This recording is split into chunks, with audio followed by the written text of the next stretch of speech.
died 5 weeks ago, and I'd like to dedicate this story in her memory.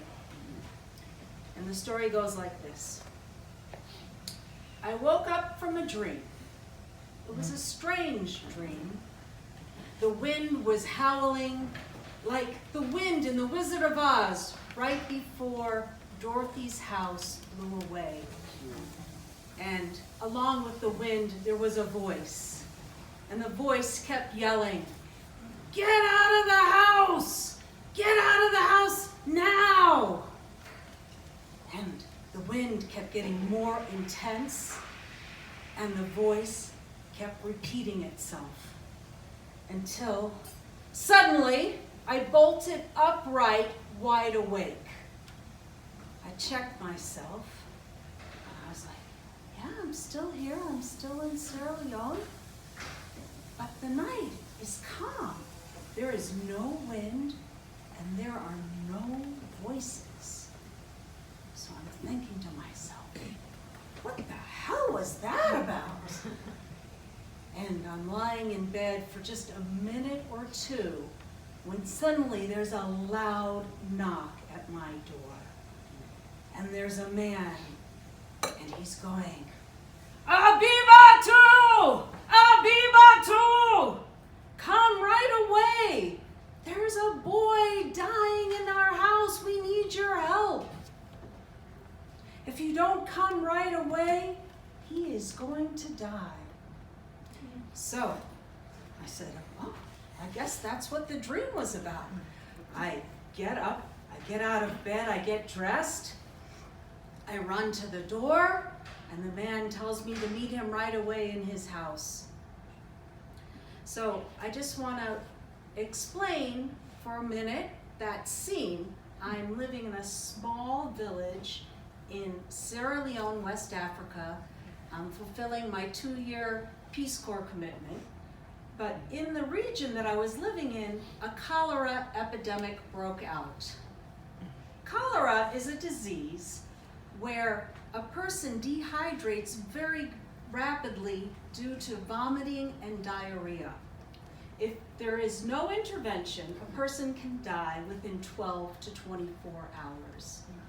The intervention for this is to continually hydrate this person with electrolytes until the bout of diarrhea passes. I learned all of this because I joined the World Health Organization on a mission just the week before.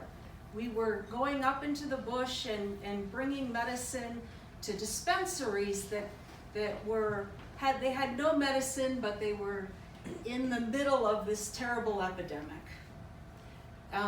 And this provided a crash course for me, so I was able to go back to my village and help out and know how to deal with it and help save lives, and this little boy's life was saved, so I was very happy for that.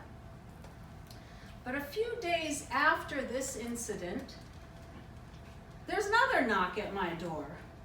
This time, 2 men wearing camouflage hats and khaki pants explained to me that they're emissaries from the State Department.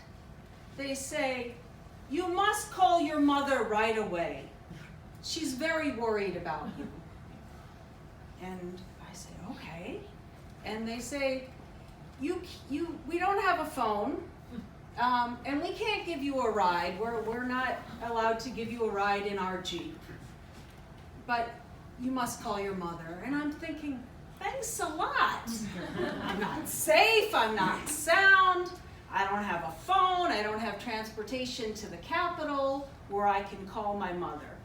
But nonetheless, when my mother asks me to call her, it's no less than God telling Abraham, leave your family and leave your home and go where I will tell you. So I pack up my rucksack the next morning and I hitchhike to the nearest big city. I buy a ticket to the capital. Now, there's only 1 bus a day, so then I have to wait another 24 hours to get to the capital. I get to the Capitol, it's getting late, I secure a bed at the convent, and I wait till the next morning. The next morning, I go to the International Phone Exchange. I take a number, and I wait for 3 hours, because this is the only phone exchange for the whole country. It's now been 3 days since I was told to call my mother. But nonetheless, here I am at the phone exchange. My number is called. I connect with the international operator. And what do you know? God herself, in the voice of my mother, gets on the phone and says, "What took you so long?" She continues to tell me that she was just at the Siddha Yoga Center and her guru told her that I was in trouble and I should contact her right away. That's all well and good. She then further explains to me that she called the State Department and they assured her that I was fine. But they don't know my mother. My mother is more influential than the Kremlin. After the 10th day, they said, all right, we'll send emissaries and your daughter will call you. So we're catching up, and I don't tell her about the cholera epidemic. I figure the State Department doesn't need to hear from her anymore. But we finish our conversation. I tell her I love her, and we hang up. After I hang up, I go out onto the street, and I take a big pause. That was a lot, right? All these epic voyages, and cholera, and my mother.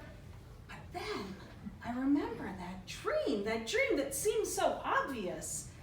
The wind and the voice and the little boy that needed my help. But then I think of this epic force in my life, the wind and that voice. That was my mother. And she was saying, Aviva, call home.